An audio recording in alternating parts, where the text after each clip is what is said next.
సత్య vlogs. ఈరోజు chicken pickle ఎలా చేశానో వీడియో అయితే పెట్టానండి. ఆల్రెడీ మన ఛానల్లో వీడియో ఉంది, ఫుల్ వీడియో. ఇది కూడా ఫుల్ వీడియో, అంటే దీనికి వాయిస్ ఓవర్ ఏమి ఇవ్వటం లేదు. నార్మల్గా ఆ వీడియోని మ్యూజిక్తో అప్లోడ్ చేస్తున్నాను. ఎవరైనా నచ్చితే లైక్ చేయండి, షేర్ చేయండి, సబ్స్క్రైబ్ చేసుకోవడం మర్చిపోవద్దు. అయితే ఇందులో ఇంగ్రీడియంట్స్ అన్నీ మన పాత వీడియోలో ఉన్న చికెన్ పిక్కల్లో కలిపిన ఇంగ్రీడియంట్స్ అన్నీ ఉన్నాయి. 1 by 1 చూపించాను. దీనికోసం అయితే ఒకే ఒకటి చూపించలేదు. చికెన్ ముందు కొంచెం సాల్ట్, పసుపులో మ్యాగ్నేషన్ చేసుకొని ఉంచుకున్నానండి. ఇది నార్మల్గా మన కర్రీ కోసం తీసుకొచ్చిన చికెనే, పిక్కల కోసం అంటే సపరేట్గా కొట్టించలేదు. ఒక 1/2 kg చికెన్ ఉంది. ఇది ముందు ఒక అరగంట మ్యాగ్నేషన్ చేసేసి పసుపులో, తర్వాత ఆయిల్లో వేపేసి దాన్ని తీసి అల్లం వెల్లుల్లిపాయ పేస్ట్ వేసి, ఆ తర్వాత అల్లం వెల్లుల్లిపాయ పేస్ట్ కూడా బాగా వేయాలండి. చికెన్ ఎర్రగా వేగిపోయాక మనకు అది చూపిస్తున్నాం కదా, ఇది కూడా వేగిపోయాక దానికోసం ధనియాలు, జీలకర్ర, ఆవాలు, మెంతులు, అంటే క్వాంటిటీలన్నీ మన ఇంకో వీడియోలో కూడా ఉందండి. అంటే 2 స్పూన్లు ధనియాలు, 1 స్పూను జీలకర్ర, ఒక 1/2 స్పూన్ మెంతులు, 1 స్పూన్ ఆవాలు, అంటే 1/2 kg కాబట్టి కొంచెం అటు ఇటుగా ఎక్కువ తక్కువైనా పర్వాలేదు. ఒక చిన్న దాల్చిన చెక్క, యాలకులు, ఒక 4 లవంగాలు, 4 యాలకులు, ఒక చిన్న దాల్చిన చెక్క, ఇవన్నీ కలిపి డ్రై రోస్ట్ చేసుకుని ఎక్కువ పౌడర్ చేసేసుకున్నానండి.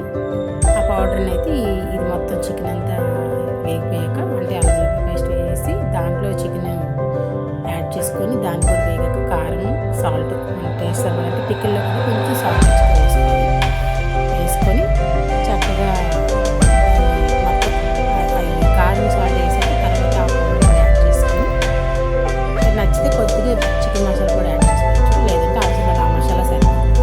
అంటే ఇది వాయిస్ ఓవర్తో ఫుల్గా అయితే మన ఇంకొక వీడియో ఉంది, చేశాను కదా అని ఇది కూడా అప్లోడ్ చేశాను. 2-3 ఉన్నాయండి మన ఛానల్ చికెన్ పిక్కలు. ఒకవేళ ఛానల్ ఎవరైనా ఫస్ట్ టైం చూసినట్టయితే తప్పకుండా వీడియోని లైక్ చేసి షేర్ చేయండి. మన ఛానల్ అయితే సబ్స్క్రైబ్ చేసుకోండి. పూజ వ్లాగ్స్ కూడా ఉన్నాయి, ఒకసారి చూడండి. ఎవరైనా అంటే ఈజీగా చేసుకోవచ్చు. ఇదంతా ప్రాసెస్ అంతా అయిపోయాక దీనికైతే ఒక 3 నిమ్మకాయలు మంచి జ్యూస్ ఉండేవి పడతాయండి. చల్లారాక నిమ్మరసం పిండేసుకోవడమే. మనకి ఇది చాలా ఉంటుంది, ఒక వారం రోజులు అట్లా నిల్వ ఉంటుంది. ఇంకా అంటారు ఎక్కువ రోజులని, మరి నేనైతే అన్ని రోజులు ఉంచలేదు, 1-2 రోజుల్లోనే తినేస్తారు పిల్లలు. అందుకోసమని ఎవరైనా ట్రై చేసుకోవాలంటే తప్పకుండా చేసుకోండి. చక్క ఇంట్లో ఈజీగా అయిపోతుంది. ఆ ధనియాలును జీలకర్ర ఏంటంటే మనకు అది గ్రేవీ కోసం అన్నమాట. మెంతులు, ఆవకాయ టేస్ట్ రావడానికి అది కొంచెం అడ్జస్టబుల్గా వేసుకుంటే చక్కగా బాగుంటుంది. తప్పకుండా ట్రై చేయండి. ఈజీగా కొంచెం ఆయిల్ అయితే ఎక్స్ట్రా కాండి, అంటే 1/2 kg చికెన్కి 100 ml ఆయిల్ పడుతుందండి. అదే కేజీ అనుకోండి 200 ml, అంటే 250-200 ml ఆయిల్ పడుతుంది. 1/2 kgకి అయితే 100 ml ఆయిల్ సరిపోతుంది. ఇంకొంచెం ఎక్కువగా కావాలనుకుంటే ఇవి ఇంగ్రీడియంట్స్ ఉంటాయి కదా, ధనియాలు ఒక 2 స్పూన్ల దగ్గర 3 స్పూన్లు యాడ్ చేసుకుంటే మనకి గ్రేవీ వస్తుంది. అంతే, చాలా టేస్టీగా ఉంటుందండి. రైస్లో కూడా చాలా బాగుంటుంది. తప్పకుండా ట్రై చేయండి. ఇవన్నీ పౌడర్ కూడా చేసింది ఇది, నేను ఇందులోనే దంచేసుకున్నాను పౌడర్. చాలా బాగా వచ్చింది. మీరు కూడా ఎవరైనా ట్రై చేయాలనుకుంటే ట్రై చేయండి. మన ఛానల్ ఇప్పటివరకు సబ్స్క్రైబ్ చేసుకున్న వాళ్ళకి థ్యాంక్ యూ సో మచ్ అండి. మన ఛానల్లో పూజ వీడియోస్, మా పిల్లల డ్రాయింగ్స్ వీడియోస్ ఉన్నాయి.